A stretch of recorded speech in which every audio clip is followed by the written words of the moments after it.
జై శ్రీమన్నారాయణ. కొంచెం సౌండ్ పెంచారు. ఇంకా బాగానే వచ్చింది.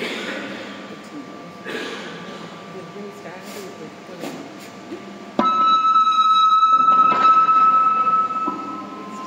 హలో హలో స్టాండ్ లేదండి, ఇది కూడా బయట వాడాలి. అది మనం బయట మాత్రం కష్టం మీద తెప్పించగలిగాం, ఇక్కడికి పాడైపోయింది.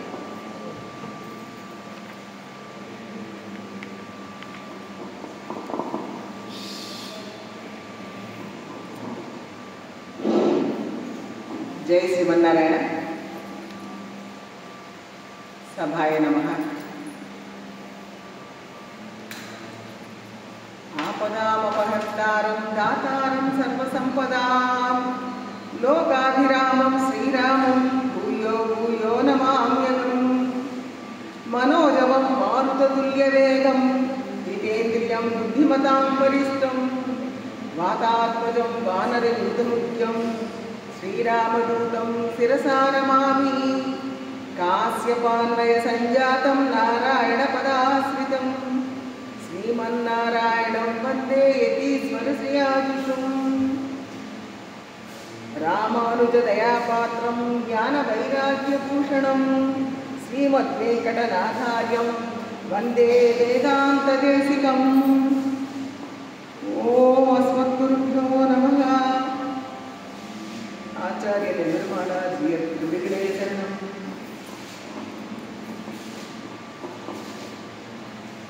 ఈరోజు ఇక్కడ ఈ బాణమామలి మఠంలో పరకాల మఠంలో పరకాల మఠంలో కలియుగ వైకుంఠనాథుడైన శ్రీనివాసుడి సన్నిధిలో, అలాగే లక్ష్మీ హయగ్రీవుల సన్నిధిలో అటు పెరియ తిరువుడి ఇటు సిరియ తిరువుడి వేంచేసి ఉండగా వారి సన్నిధిలో 4 ముక్కలు మనకు తెలిసిన వాటిని పరస్పరం పంచుకునే భాగ్యం దొరకడం అదృష్టం. ఈ భాగ్యం నాకు శ్రీమతి అరుంధతి గారి వల్ల లభించింది. వారికి సభలో కూర్చున్న అందరికీ కూడా పేరు పేరున నమస్కారాలు తెలియజేసుకుంటూ ప్రారంభించుకున్నాం.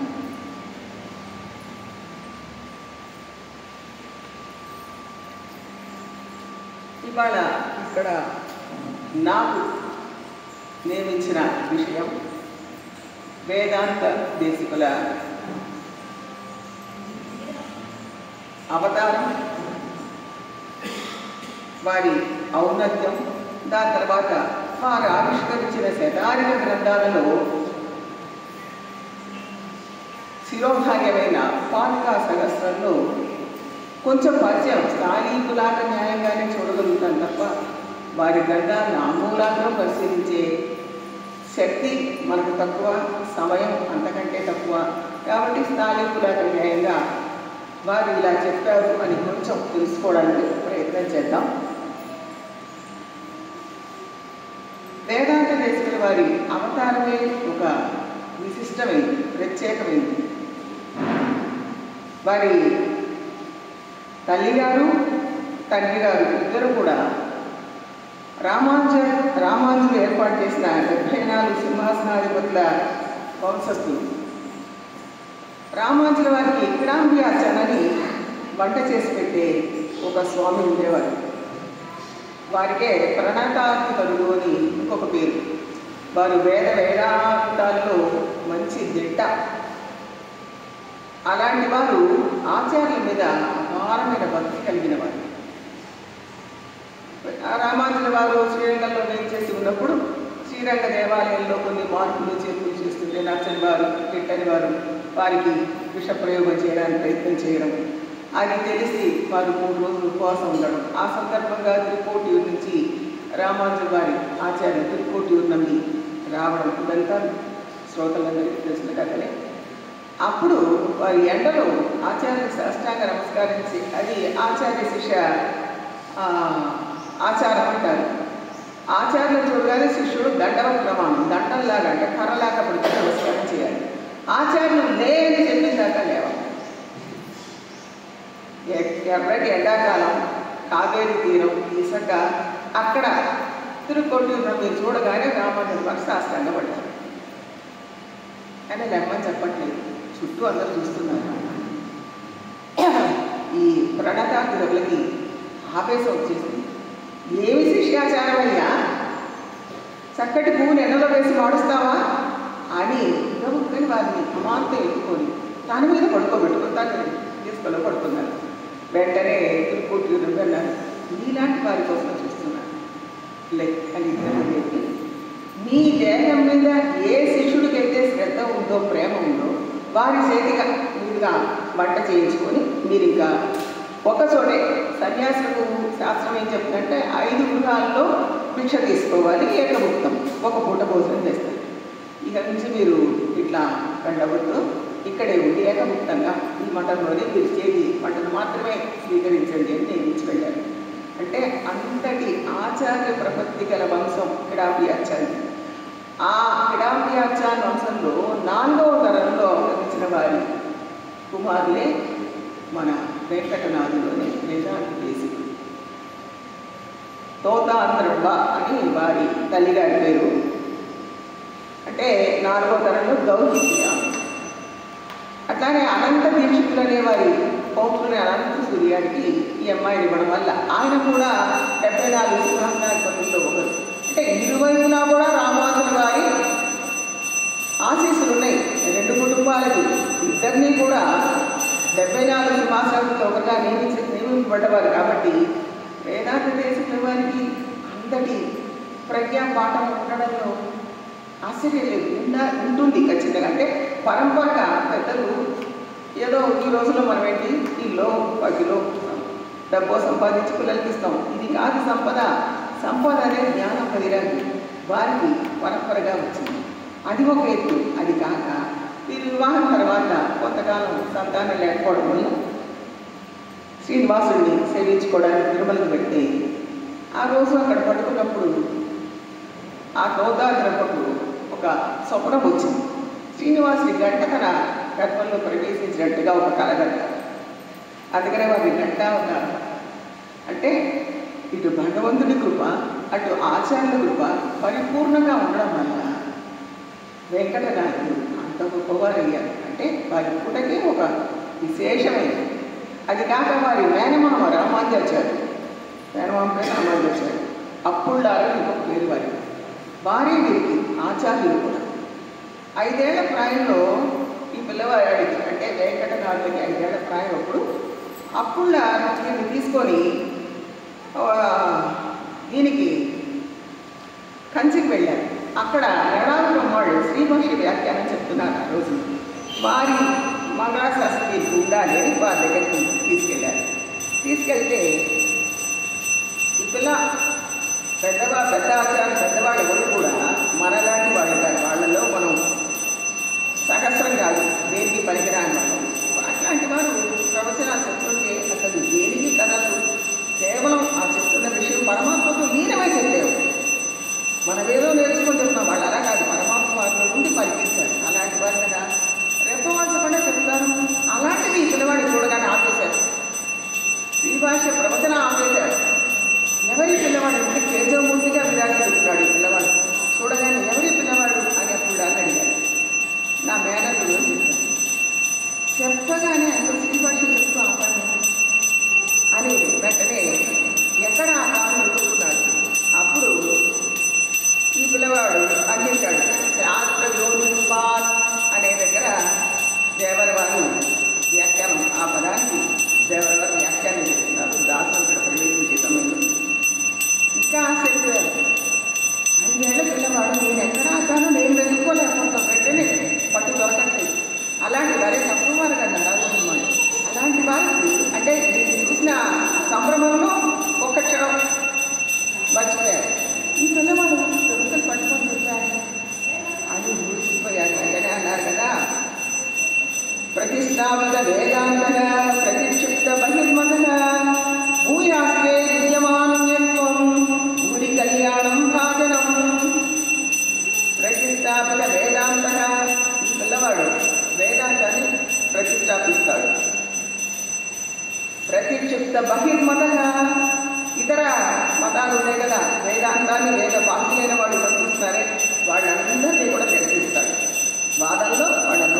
గదాధురాలు వాళ్ళ చేత మంగళాశాస్త్రం పొందారు.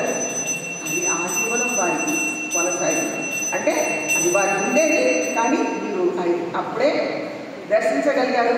వారి నోటి నుంచి లోకానికి ఆ మాటలు తెలిసినాయి. కాబట్టి వారి యొక్క అంత వైభవంగా కళ్యాణం అంటే మనం ఏమనుకుంటాం, డబ్బు సంపద కాదు, మరి జ్ఞానం, కీర్తి. అంటే జ్ఞానం 10 మందికి పంచిపెట్టడం వల్ల దొరికేది, డబ్బు ఇవ్వడం వల్ల కీర్తి కాదు.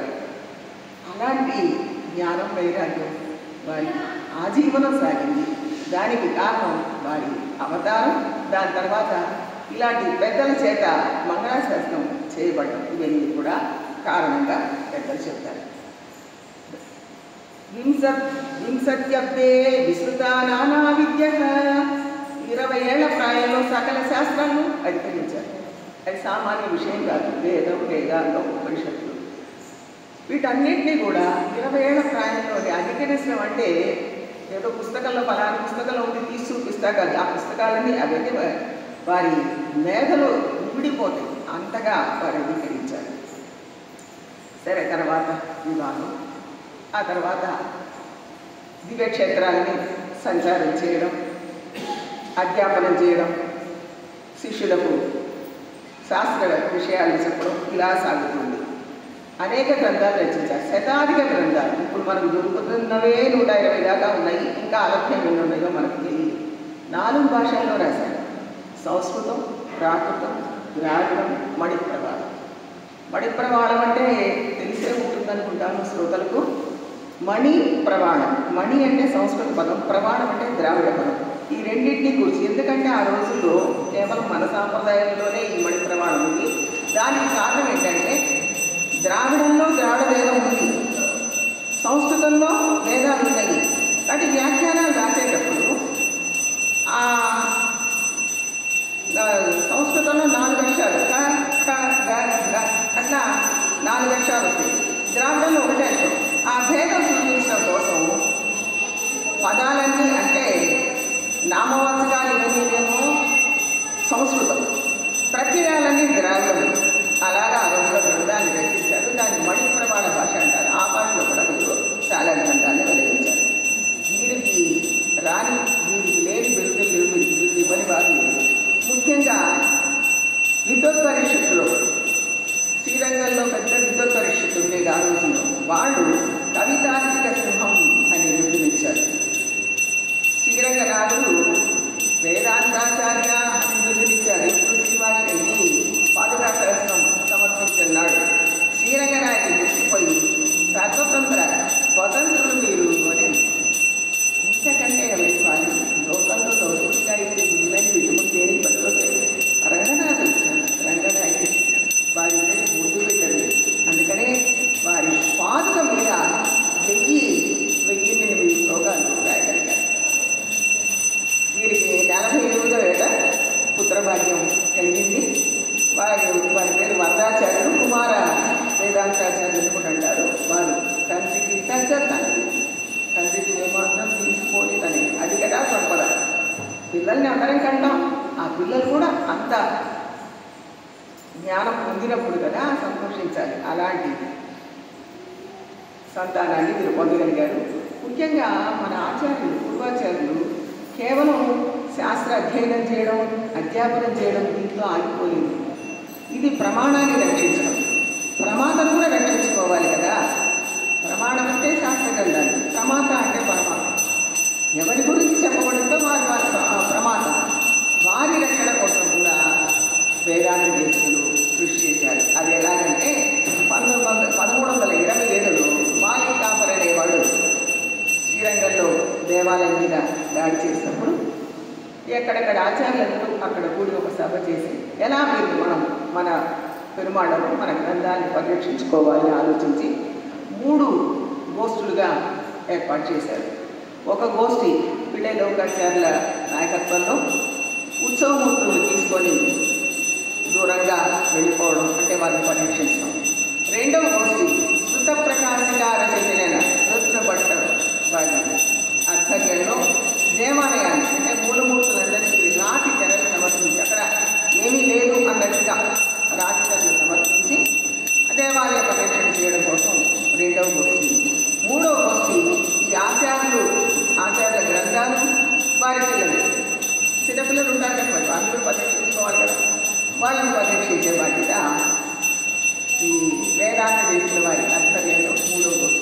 ఏర్పడి ప్రమాదం రక్షించుకున్నారు.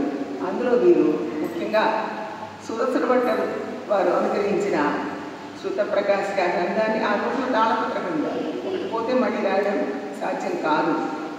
ఒక్క తాళపత్రం పోయినా కూడా దాన్ని రిప్లేస్ చేసుకోవడం అనేది సాధ్యం కాదు. అందుకని దాన్ని చాలా భద్రంగా ఆ గ్రంథాన్ని వారి కుమారులు ఇద్దరిని తీసుకొచ్చి వారిని పెంచి పెద్ద చేసి వారిని కూడా వారి కుమారులుగా తయారు చేశారు. అంటే ప్రమాణాలే కాదు ప్రమాదం కూడా రక్షించుకున్నారు. అందులో కూడా వీరు బాధ్యత తీసుకున్నారు. వీరి మహిమలు చెప్పాలంటే ఇంకో 4 రోజులు కూర్చున్నా సరిపోతుంది. అంత మహిమ ఎన్నెన్నో ఉన్నాయి వారి గురించి మహిమలు, వారి మహిమల గురించి. అవన్నీ మనం ఇంకొకసారి అవకాశం ఉంటే తప్పనిసరిగా విస్తృతంగా చెప్పుకునే ప్రయత్నం చేద్దాం. ప్రస్తుతం మనం ఎందుకంటే మనకి ఇచ్చిన సమయం తక్కువ, ఆ సమయంలో ఇంకొంచెం పోయింది కాబట్టి పాదుకా సహస్రం గురించి చెప్పుకున్నాం. ఈ పాదుకా సహస్రం రచనా సందర్భం కూడా చాలా గొప్పది. గొప్ప రచన కావాలంటే సాధారణంగా జరగదు, రాద్దామని కూర్చుంటే జరగదు. అది పరమాత్మ కృపతో ఒక ప్రత్యేక సన్నివేశం ఏర్పడితే తప్ప ఆవిర్భవించు. అట్లాగా ఇది కంచి నుంచి వీరి జన్మస్థలం గురించి చెప్పడం మర్చిపోయాను. తూపుల్, కంచి దగ్గర ఉన్న తూపుల్ వీరి జన్మస్థలం. తూపుల్, తూ అంటే పవిత్రమైన, పుల్ అంటే దర్భ. తూపుల్ పవిత్రమైన దర్భ. దర్భ లేని మన కార్యక్రమాల్లో, వైదిక కార్యక్రమాల్లో దేనికి కూడా జరగదు. ప్రతిదానికి మనకు వంటకు ఉప్పెంతో ఈ కార్యక్రమాల్లో దర్భ అంత ప్రధానం. ప్రతిదానికి దర్భ కాదు. అలాంటి పవిత్రమైన దర్భ ఉన్న పెరిగే గ్రామంలో వీరాలు ఉపయోగించారు. అంటే అంతటి ప్రాముఖ్యత, పవిత్రత, గొప్పతనం వీరికి కూడా ఉంది అనేది మనం అర్థం చేసుకోవాలి. వీరు తూపుల నుంచి కంచి వచ్చి ఉంటున్నారు. అక్కడి నుంచి శ్రీరంగానికి వెళ్ళారు. వెళ్ళినప్పుడు అప్పటికే వీరు లబ్ధ ప్రతిష్ఠులు, అనేక గ్రంథాలను రచించారు, అనేక బిరుదులు పొందారు. ఎప్పుడైనా ఎక్కడైనా ఒక మంచి చేసేవారు అంటే వారిని వ్యతిరేకించే వారు ఇంకో 4 వెనకాల ఉంటూనే ఉంటారు. ఏమీ చేతకాని వాళ్ళు వారిని వ్యతిరేకిస్తూ ఉంటారు. అలా శ్రీరంగంలో విద్వత్ పరీక్షలో ఒక కవులు మీకున్న బిరుదులు మేమేమో అంగీకరించాం. దీని గురించి చాలా కథలునే ఏదో ఒకటి మనం చెప్పుకున్నాం. ఎందుకంటే ఈ రాయడానికి సంబంధించిన కథలు 2-3 రకాలుగా ఉంటాయి. ఆ కవి మీ గొప్పతనాన్ని నేను ఒప్పుకోను, తెల్లవారే వరకు ఒక్క రోజులో మీరు 1000 శ్లోకాలు రంగనాథుడి గురించి రాయగలిగితే అప్పుడు మీరు కవి ఒప్పుకుంటాను. నేను రాస్తాను. నేను రంగనాథుడి పాదాల మీద రాస్తాను. రంగనాథుడి పాదాల మీద 1000 శ్లోకాలు రాస్తాను అంటే మీరు అన్నారు నేను పాదుకల మీద రాస్తాను 1000 శ్లోకాలు అన్నారు. వచ్చి పడుకున్నారు, ఆలోచిస్తున్నారు. 1 జాము గడిచింది, 2 జాములు గడిచింది, 3వ జాము వచ్చేసింది. ఆ 2వ జాము చివరిలో ఏదో లీలగా కళ్ళు మూతపడి ఇంతలో ఎవరో తట్టి లేపారు. 3వ జాము వచ్చింది, లే అన్నారు. లేచారు, ఆశగా మొదలుపెట్టారు. సంత శ్రీరంగ పృథ్వీ చరణ ప్రాణశేఖరాగా జయంతి భువన త్రాణ పద పంకజ రేణవగా అని మొదలుపెట్టారు. మొదటి శ్లోకం నడిచింది బండి. 1008 శ్లోకాలు అయిందాకా ఏకదాటిగా చెప్పడం కాదు, దాని ధారణ మరొకసారి విన్నా ఎక్కడికి పోయి 5 ఏళ్ల ప్రాయంలోనే వినే చెప్పారు కదా, అంత ధారణశక్తి కలవాలి. మరునాటి సాయంత్రం గోష్ఠి అయిన తర్వాత యుద్ధసభలో మొత్తం 108 శ్లోకాలను అతి వినయంతో సభాసదులందరికీ వినిపించారు. అప్పుడు ముందు రోజు ఛాలెంజ్ చేశారు ఒక కవి గారు. వారు కూడా వచ్చారు, వారు ఉన్నారు. వారు 300 శ్లోకాలే రాయగలిగారు. దాన్ని ఇంకో రకంగా కూడా చెప్తారు. వారు 300 రాసే వరకు మీరు 2 జాములు నిద్రపోయారు. అంటే ఏమి రాయలేదు కదా, 2 జాములు రాయలేదు, ఇంకేం రాస్తాడే, నేను 300 రాసేసాను అనే నిద్రపోయాడు. 300 రాశారు. మరో రోజు ఆ 300 చెప్పారు. అప్పుడు అన్నారు నేను పొరపాటు చేశాను, దేవవారి పట్ల అపచారం చేశాను, నన్ను మన్నించండి అని శాస్త్రాంగపడ్డారు. దానికి అప్పుడు మీరేం చెప్పారంటే మీరు వినయాన్ని చూడాలి. ఇక్కడ మీరు పాదాల మీద రాశారు, నేను పాదుకల మీద రాశాను. పాదాలు గొప్ప, పాదుకల కంటే పాదుకలు ధరించే పాదాలు గొప్పవి కదా, కాబట్టి మీరు 300 రాసినా అది గొప్పది, నేను 1000 రాసినా ఇదే తక్కువ అని సవినయంగా మనం చేశారు సభలో. అంటే వారి వినయ సంపదలో ఈ సందర్భాన్ని బట్టి మనకు అర్థమవుతుంది. అంతేకాదు ఆ వినయం మనం కూడా అలవర్చుకోవాలి. ఎదుటి వాళ్ళే తప్పు చేసినా అందే తప్పని అనేటంత వినయం మనలో ఉండాలి. ఎన్ని శ్లోకాలు అవుతాయని తెలియదు, కొన్ని ప్రయత్నం చేద్దాం. పాదుకా సహస్రంలో 32 పద్ధతులు ఉన్నాయి. 32 పద్ధతులు ఉండడానికి కారణం ఏమిటి అంటే బ్రహ్మ విద్య 32 విద్యలు. బ్రహ్మ విద్యలు వేదాంత దేశంలో హయగ్రీవ స్తోత్రం 32 శ్లోకాలతో ఇమిడ్చారు. అంటే వారికి ఆ బ్రహ్మ విద్యల సంఖ్యతో సరితూగేట్టుగా చేయడం అనేది, కావ్యాలను రాయడం అనేది ఇష్టమైన విషయం. కాబట్టి వారు 32 పద్ధతుల్లో రాశారు. పద్ధతి ఏమిటండి అంటే సర్గ అంటారు. రామాయణం తీసుకుంటే సర్గ లేదా అధ్యాయం అంటారు. మరి పద్ధతి ఏమిటంటే ఇవన్నీ కూడా కావ్యాలు విభజించే విభిన్న పద్ధతులు. అయితే దాంట్లో కొద్ది భేదాలు కూడా ఉంటాయి. అంటే ఆ పద్ధతి అని పెట్టడానికి కొన్ని రూల్స్ ఉంటాయి, సర్గాన్ని పెట్టడానికి కొన్ని రూల్స్ ఉంటాయి, అధ్యాయం పెట్టడానికి కొన్ని రూల్స్. ఆ రకంగా అంటే మొత్తానికి కావ్యాన్ని విభజించే పద్ధతులు అంటే పద్ధతి అంటే మార్గనిర్దేశం. పాదుకా సహస్రాన్ని 32 పద్ధతుల్లో మీరు రచించడానికి కారణం ఆ పాదుకాదేవిని పూజించడానికి, ఆమెని ఆ పాదుకాదేవి యొక్క ఔన్నత్యాన్ని తెలుసుకోవడానికి 32 విధాలుగా వీరు మనకు అనుగ్రహించారు. అందుకని 32 పద్ధతుల్లో దీన్ని కూర్చారు. కొన్ని పద్ధతుల్లో ఎక్కువ శ్లోకాలు, కొన్ని పద్ధతుల్లో తక్కువ శ్లోకాలు ఉన్నాయి. పాదుకా సహస్రం నారాయణీయం ఎవరైనా అధికరిస్తారు, ఇది ఆమూలాగ్రం. వారికి సంస్కృతంలోనూ అధికారం దొరుకుతుంది, జ్ఞానంలోనూ అంతటి అధికారం దొరుకుతుంది, అంతటి వైరాగ్యం ఏర్పడుతుంది, శాస్త్రంలో లోతులన్నీ తెలుస్తాయి. ఇక ఏమీ చదవదు. పాదుకా సహస్రాన్ని ఆమూలాగ్రం చక్కగా అధ్యయనం చేయగలిగితే ఇతర గ్రంథాలు ఏమీ చదవలసిన అవసరం లేదు. సమస్త శాస్త్ర సారాన్ని దీంట్లో ఇచ్చి ఈ గ్రంథాన్ని వారు మనకు అందించారు. ఒక పాదుక గురించి ఇన్ని శ్లోకాలు రాయాలి. పాదుక ఎంతండి? జానెడు, ఒక కట్టె ముక్క, అంతే కదా. వారు ఆ రోజులో చెక్కతో చేసిన పాదుకలే ధరించేవారు. జానెడు ఉన్న కట్టె ముక్క, దాని మీద 1008 శ్లోకాలు రాశారు. ఎలా రాశారు? 32 విభక్తులు వచ్చారు, శాస్త్ర రహస్యాలన్నీ వచ్చారు, వేదం, వేదాంతం, ఇతిహాసం, పురాణం అన్నిటి సారాన్ని రాశారు. అంటే ఆ గ్రంథానికి సాటి మరొకట్లేదు.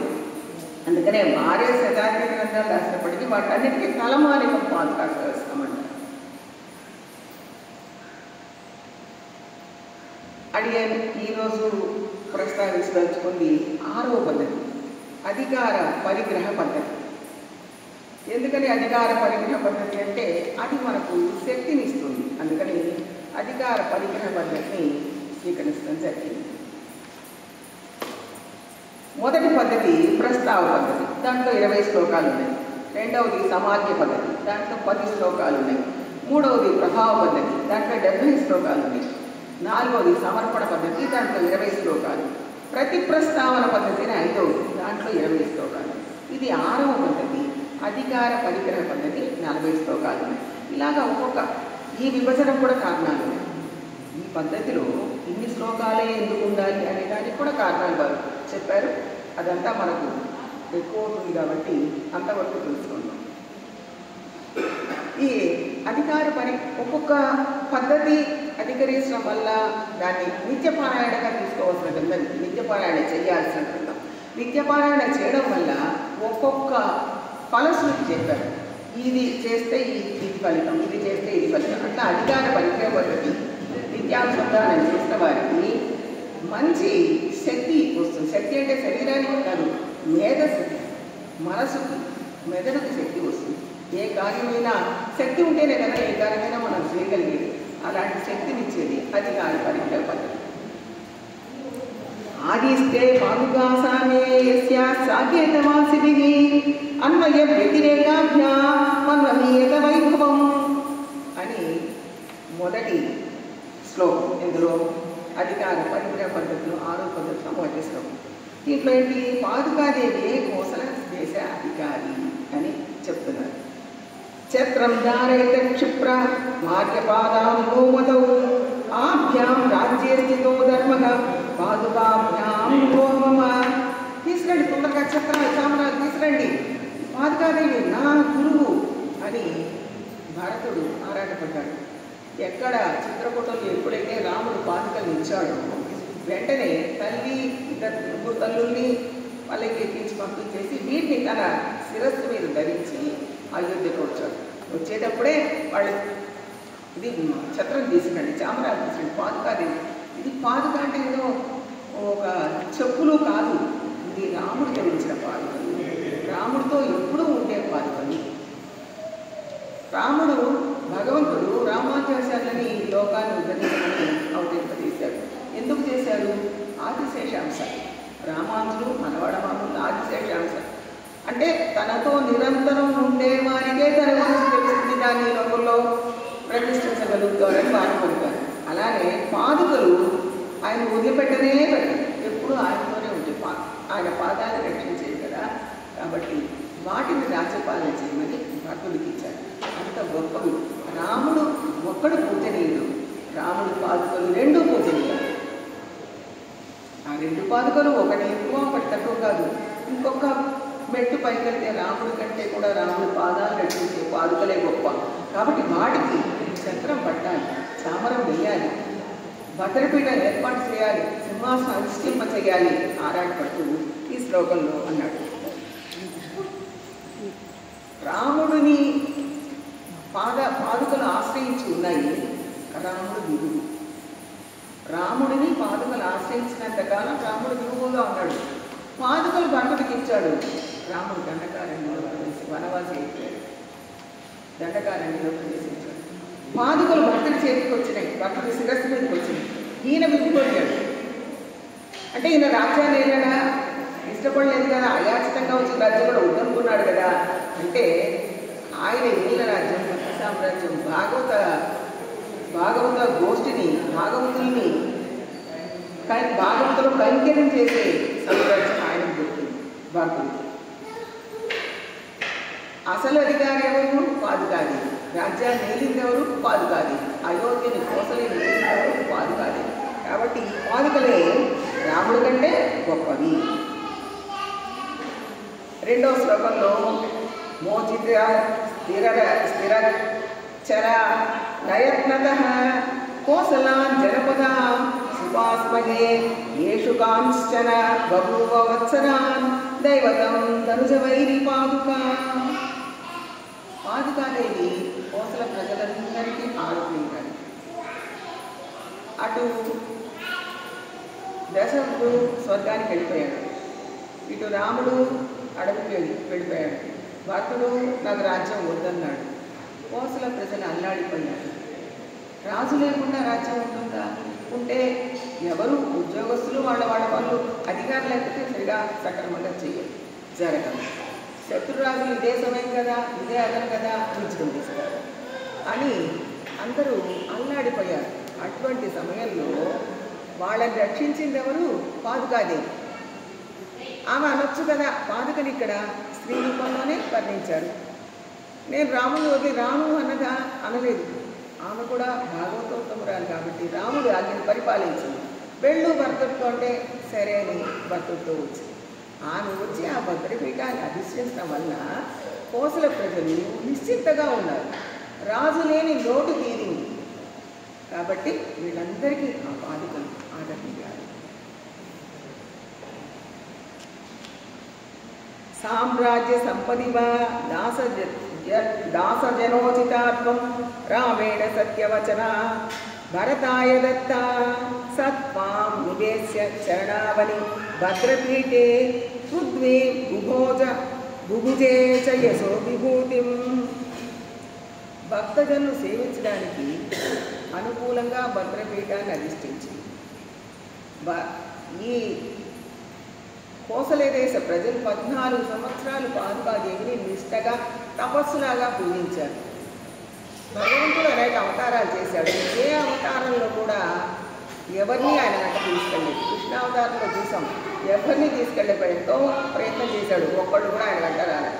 ఉపదేశించాడు భగవద్గీత. విన్నానే తర్వాత ఒక శ్లోకం చెప్పమంటే ఏదో ఆ యుద్ధరంగంలో నువ్వు చెప్పావయ్యా నేను విన్నాను, ఇప్పుడు చెప్పమంటే నాకేం గుర్తుంటుంది అన్నాడు. కానీ రామావతారంలో రాముడితో అయోధ్యలో ఉన్న చెట్టు పుట్ట గడ్డి గానం అన్నీ కూడా పరమపదం చేరినాయి. ఎట్లా చేరినాయి? వాటికి ఆ శక్తి ఎట్లా వచ్చింది? ఇందులో రాముడి ప్రమేయం ఏమీ లేదు. ఆ ప్రజలందరూ 14 సంవత్సరాలు పాదుకల్ని పూజించారు, తపస్సు చేశారు, పాదుకాదేవి కైంకర్యం చేశారు. ఆ కైంకర్య ఫలితంగా రామావతార చరమ దశలో రాముడితో పాటు అయోధ్యలో ఉన్న చెట్టు పుట్ట పక్షి జంతువు ఇది అదే లేదు, మొత్తం అయోధ్య ఖాళీ అయిపోయింది, మొత్తం కూడా పరమపదాన్ని చేస్తున్నారు. అట్లాంటి కైంకర్యం చేసే భాగ్యం వీళ్ళకు దొరికింది. భోగానన్య మనసా మణిపాదికేత్వం పుష్ణాసి హంత భజతామరుషంగ సిద్ధాన్ తేనైవ నూన భరతస్య సాధో పాదితం తదిగ రాజ్యమవర్చనీయం. ఈ పాదికలను ఉపాసించే భక్తులు వాళ్ళకి ఏమిటి దొరుకుతాయి? నిన్నయే తాన్ వేండి నీ సెల్వ వేండా తాన్ తన్నయే తాన్ వేండం సెల్వం పోల్ అని ఆళ్వార్లు అంటారు. అంటే నీ కోసమే మేము ఉన్నాం, నీ కైంకర్యమే మాకు ప్రధానం, నీ కోసమే మేము ఉన్నాం, నీ కైంకర్యమే నాకు ప్రధానం, మా కోసం మేమేమి, మా కోసం మేమేమీ చేసుకోము, మా ప్రయత్నం ఏమీ చెయ్యము అని ఆలోచించారు. కాబట్టి ఒకరోజా 214 ఏళ్ళు అలా తపస్సు చేశారు. కాబట్టి వీళ్ళందరికీ కూడా సకల సౌభాగ్యాలు ఇహలోక పరలోక కూడా దొరుకుతుంది. పరమాత్మను మనం పరమాత్మ కైంకర్యం చేసినప్పుడు, ఆయననే ధ్యానించినప్పుడు ఇహలోక సౌకర్యాలు, మనం పరలోకాన్ని అడిగినా ఇహలోక సౌకర్యం కూడా ఇస్తాడు. మనం కోరవలసిన పరలోకం, అది కోరినప్పుడు ఆయన ఏం చేస్తాడు? ఇహలోకంలో అంటే తన భక్తుడు తనకు భక్తి చేయడానికి కావాల్సిన సౌకర్యాలను ఆయనే కల్పిస్తాడు. కాబట్టి మన ఇహలోక సుఖాల గురించి వీటి గురించి ఆయన దగ్గర పాకులాడాల్సిన అవసరం లేదు. ఇక్కడ అయోధ్య ప్రజలు కూడా అలాగే 14 సంవత్సరాల పాదుకల్ని నువ్వే సర్వస్వం అని పూజించారు. కాబట్టి వాళ్ళకు ఇహలోక సౌఖ్యాలు దొరికినాయి, పరలోకం కూడా దొరికింది. రాముడు పరిపాలించిన కాలం కంటే కూడా పాదుకాదేవి పరిపాలించిన కాలంలో రాజ్యం చాలా సుభిక్షంగా ఉంది, 100 రెట్లు సుభిక్షంగా ఉంది. రాముడు పరిపాలించిన కాలంలోనైనా సంభూతుడు అనేవాడు ఒక తలకిందులుగా ఉండి తపస్సు చేశాడు, దానివల్ల ఒక బాలుడు మరణించాడు అని కథ ఉంది. అయితే ఈ కథలో కూడా ఏంటంటే ఆ సంభూతుడు శూద్రుడు అని ఆయన సంహరించలేదు, వాడు పార్వతిని కోరుకున్నాడు. సంభూతుడు శూద్రుడు తపస్సు చేసే అర్హత లేనివాడు తపస్సు చేశాడు. అది కాదు అక్కడ ఆయన సంబంధించిన ప్రధాన కారణం. ఆయన పార్వతిని కోరుకున్నాడు, అది మహాత్మ తల్లి కాబట్టి. పైగా వాడు ఏం కోరాడు? పరమపదం కోరలేదు, స్వర్గం కావాలనుకున్నాడు. సరే నీ కోరిక తీరుస్తాను, ఈ లోకంలో జీవనం చాలు, నీ తపస్సు చాలు అని వాడిని సంహరించి స్వర్గాన్ని పొందాడు. వాడు శరీరంతో పోవాలని కోరుకున్నాడు. శరీరంతో పోవడం దశరథుడికే కాదు, ఎవరికి సాధ్యం కాదు. కాబట్టి శరీరాన్ని ఇక్కడే ఉండేసి అది శిక్ష, నీ ఆత్మ మాత్రం స్వర్గాన్ని పంపిస్తానని ఆయన శంభుకుడిని వధించాడు రాముడు. దీని గురించి మనం బయట రకరకాలుగా చెప్తారు, అది కాదు. ఏదైనా కూడా మనం శాస్త్రాన్ని లేక ఒక పురాణాన్ని ఇతిహాసాన్ని చదివినప్పుడు లైన్లలో ఉన్నది కాదు, ఈ లైన్లో అందులో అంటే వాటి వెనక ఉన్న విషయాన్ని కూడా గ్రహించారు. అట్లా ఈ శంభుడు వధ. అట్లానే ఈ రాముడు పరిపాలించే కాలంలో లవణాసురుడు అని ఒక రాక్షసుడు చూపించాడు. వాడు మధుర పట్టణంలో, మధుర అప్పుడు ఆ తర్వాత మధురా పట్టణంలో అక్కడ వాడు విజృంభించి ప్రజలను పీడిస్తుంటే శత్రువుని పంపించి వాడిని ఆడించి తర్వాత ఆ రాజ్యంలో శాంతి నెలకొల్పాడు. ఇట్లా అక్కడక్కడ అప్పుడప్పుడు ఏవో సమస్యలు ఎప్పుడు రాముడు పరిపాలించినప్పుడు వచ్చినాయి. రాముడి పాదుకలు పరిపాలించినప్పుడు ఏ సమస్య లేదు. రాముడి పాదుకలు సకల శత్రువులని అణిచిపెట్టి ఉంచింది. ఎట్లాగా అంటే చెప్పులు వేసుకొని నడిచేటప్పుడు ఏమవుతుంది, దాంట్లో ఉన్న కంటకాలని రాళ్ళని అన్నింటి ఆ చెప్పులు తొక్కేస్తాయి. తొక్కేసి ఆ పాదుకలు పాదాలకు మాత్రం ఏమీ హాని కలిగించదు. పాదాలను రక్షిస్తుంది. అదే సమయంలో పాదాన్ని గుచ్చుకోవడానికి వచ్చే ముళ్ళని తొక్కేస్తుంది, రాళ్ళను నలిపేస్తుంది. మట్టిలో చిన్న చిన్న రాళ్ళు ఉంటే వాటిని పాదం దాకా రానివ్వకుండా ఆ పాదం తనే స్వీకరిస్తుంది.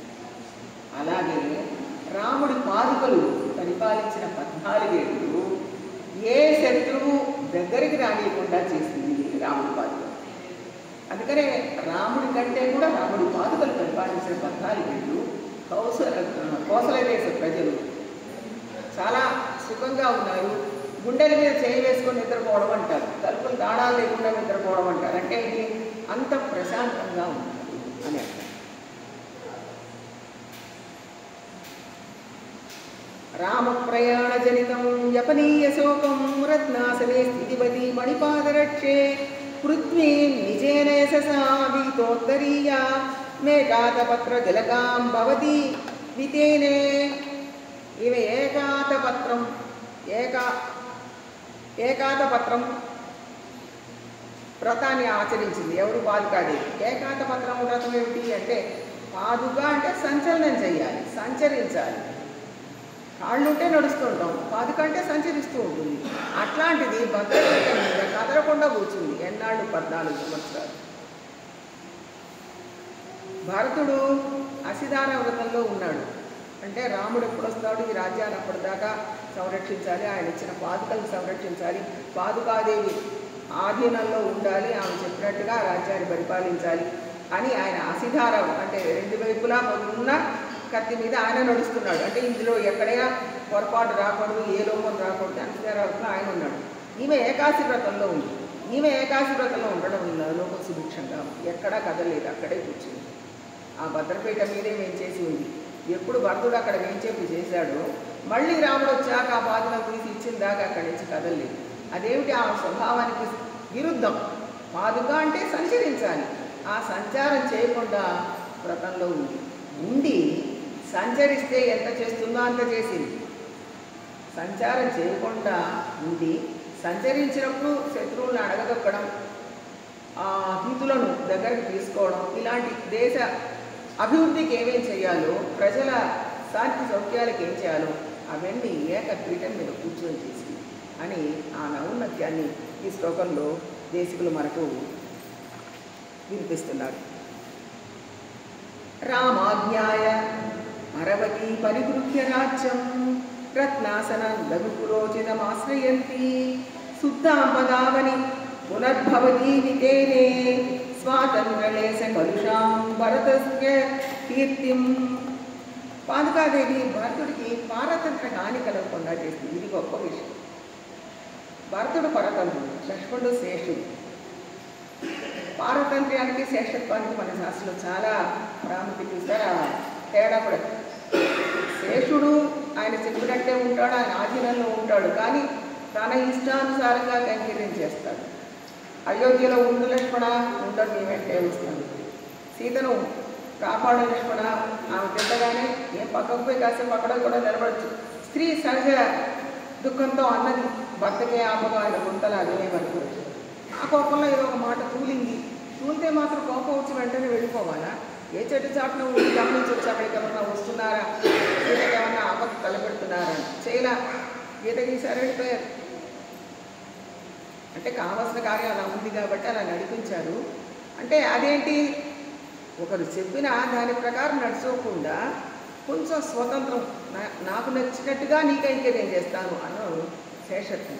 పారతంత్ర్యం వస్తువులాగా, నువ్వు ఇక్కడ వేస్తే రేపు వచ్చిందాకా, నువ్వు తీసిందాకా సంవత్సరమైనా 10 ఏళ్ళైనా అక్కడే పడుతుంది కదలు. అలా ఉండడం పారతంత్రం. భరతుడు పారతంత్ర్యానికి ప్రతీక.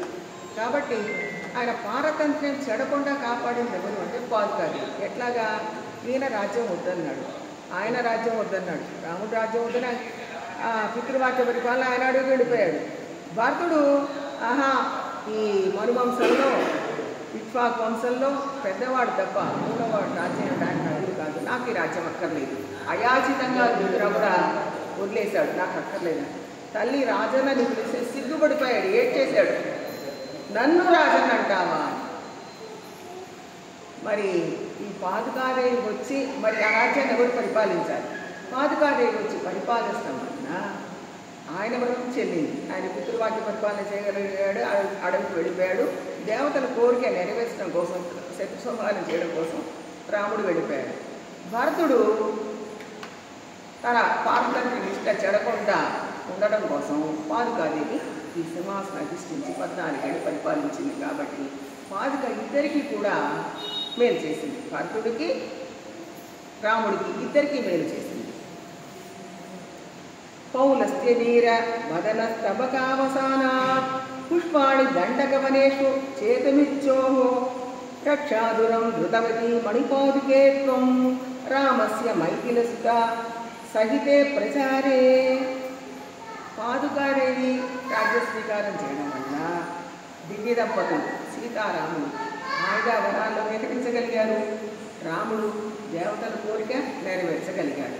అదే పాదుకాదేవి అంగీకరించకుండా రాకుండా ఉంది.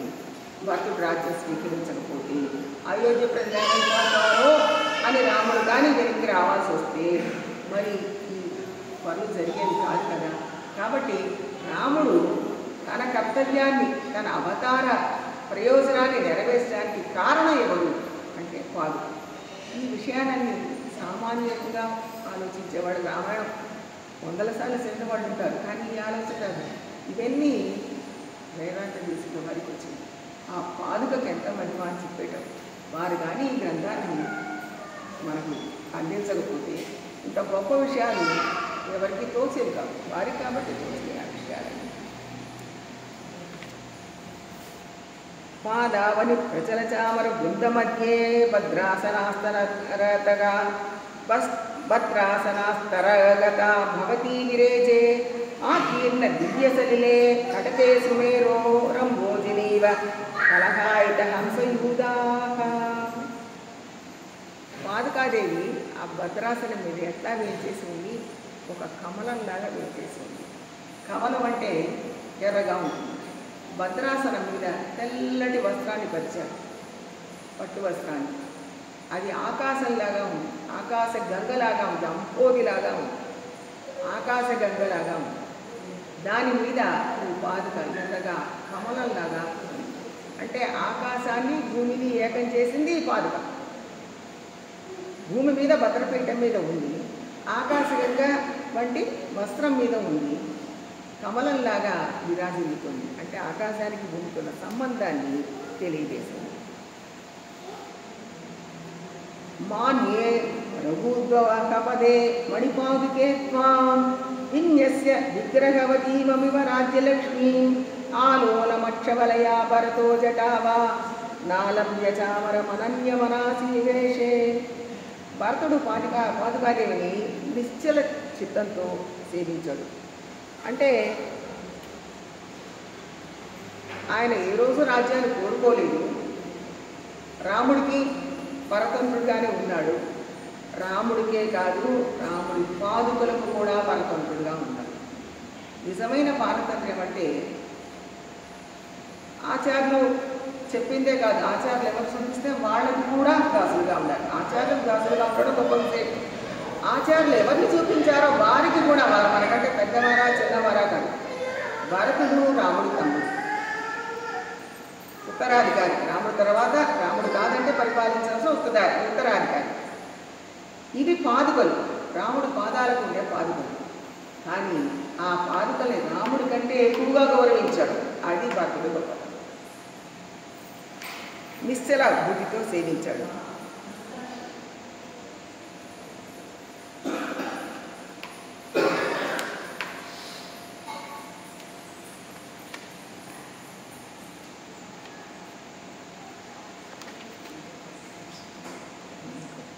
అనుకున్నాను.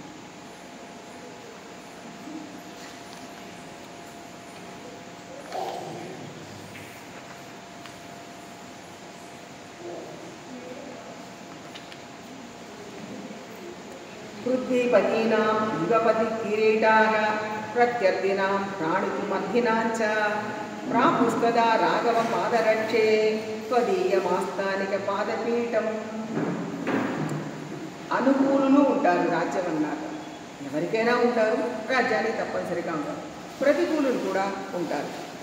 వాళ్ళ కిరీటాలకు పాదపీఠ ప్రాప్తిని ఇక్కడ ఈ శ్లోకంలో వర్ణించారు.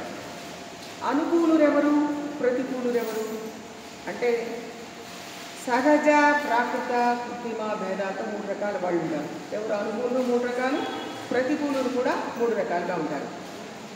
సహజ అనుకూలులు ఎవరు, సహజ మిత్రులు ఎవరు అంటే మేనత్త, మేనమామ. ఇది కొంచెం విశేషంగా ఉంది. మేనత్త, మేనమామ కొడుకులు సహజ మిత్రులు. రాజ్యాలకైతే పొరుగు దేశం కాదు, అంటే మన పొరుగు దేశానికి ఆ పొరుగు దేశం మిత్రుడు. మన పక్క దేశం కాదు, మన పక్క దేశానికి అవతల దేశం మనకు మిత్రుడు. అలానే కుటుంబ పరంగా చూస్తే మేనత్త, మేనమామ పిల్లలు మనకు సహజ మిత్రులు. తర్వాత ప్రాకృత మిత్రులు అంటే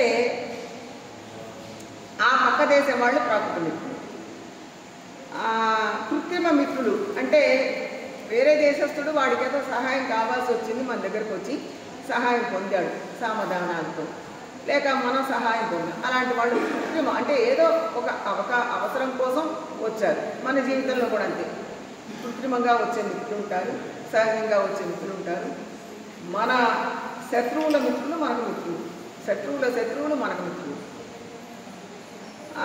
అట్లానే శత్రువుల వైపు చూస్తే కన్న తండ్రి తోబుట్టువులు, వారి పిల్లలు సంఖ్య శత్రువులు. కన్న తండ్రి తోబుట్టువులు, వారి పిల్లలు, ఎందుకంటే దాయాలు, ఆస్తి పంచుకోవాల్సిన వాళ్ళు కాబట్టి వాళ్ళు సహజ శత్రువులు. పొరుగు దేశస్తులు సహజ శత్రువులు. తర్వాత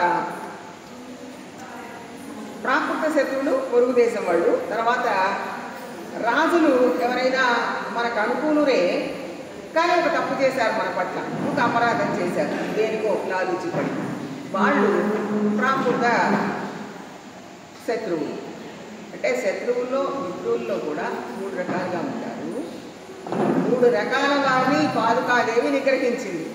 ఇది శ్లోకంలో దేశికుల వారు మనకు ఉపదేశిస్తున్న 3 రకాల వాళ్ళు కూడా ఆమె నిగ్రహించింది. అందరినీ తన వశం చేసుకొని దేశాన్ని సుభిక్షంగా ఉంచింది. ఇలాగా 40 శ్లోకాలు ఈ అధికార పద్ధతిలో చెప్పారు. అంటే అధికారం చేపట్టడం వల్ల పాదుకాదేవి ఏమేమి చేసింది, ఎలా అధికారం చేపట్టి ఎవరికి ఏ రక్షణ ఇచ్చింది, దేశాన్ని ఎలా రక్షించింది, ప్రజలను ఎలా రక్షించింది, భరతుడి పారతంత్ర్యాన్ని ఎలా రక్షించింది, రాముడి దీక్షను ఎలా రక్షించింది, ఒక దేశాన్నే కాదు ఇంతమందికి మేలు చేసింది. ఒక చివరి శ్లోకంతో పరిపూర్ణం చేసుకుందాం. ప్రాప్తోదయా తదానీం కిమపి తమస్తినిరాకరోద్భవతి తనురివ మనుకుల జనుషాం ప్రసవిత్రీ రత్నపాదుకే సమితుః. పాదుకా సహస్రాన్ని దేశికుల వారు సవితుః అనే పదంతోనే ప్రారంభించారు, సవితుః అనే పదంతోనే సంపూర్ణం చేశారు. శటగోపులు తిరువాయిమణిని ఉయర్వర ఉయర్నలం అని ప్రారంభించి ఉయర్ందే అని ముగించారు. అంటే ఏ అక్షరంతో మొదలుపెట్టారో ఆ అక్షరంతోనే పరిపూర్ణం చేశారు, సంపూర్ణం చేశారు. ఇంకోటి మన పెద్దలు రాసిన గ్రంథాలు ఇవి కూడా ప్రక్షిప్తాలు చేరడానికి ఎటువంటి అవసరం పకడ్బందీగా రాశారు. ఒక అక్షరం కాదు, ఒక పుల్లు కూడా మనం మార్చలేము. అట్లానే ఈ అధికార పరిగ్రహ పద్ధతులు కూడా సంతకతో పూర్తి చేశారు. ఎందుకు సంతకతో పూర్తి చేశారు? ఈ సంతక పదార్థుల ప్రత్యేకత ఏమిటంటే సూర్యబింబంలాగా పాదుకాదేవి మనుషుల తమస్సును నివారించింది. సూర్యుడు ఎలా తమస్సును నివారిస్తాడో పాదుకాదేవి కూడా లోకల్లో ఉన్న తమస్సునంతా నివారించింది.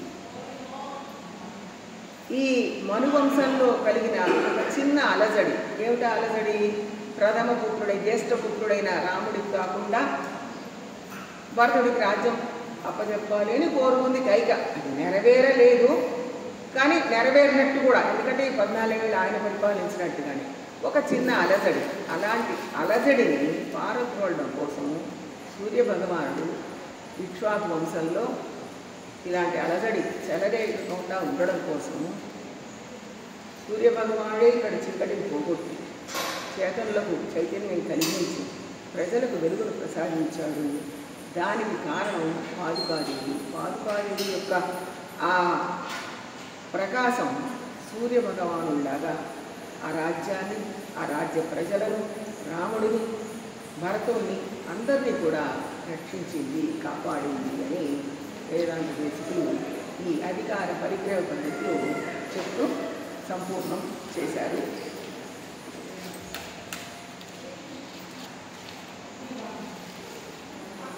కవితాత్మిక సింహాయ కళ్యాణ గుణశాలినే శ్రీమతే వెంకటేశాయ வேதாந்த குரவே நமக. ஆச்சாரிய திருவிகளே சரணம், ஆண்டாள் திருவிகளே சரணம், ஜீய திருவிகளே பெருமானார் திருவிகளே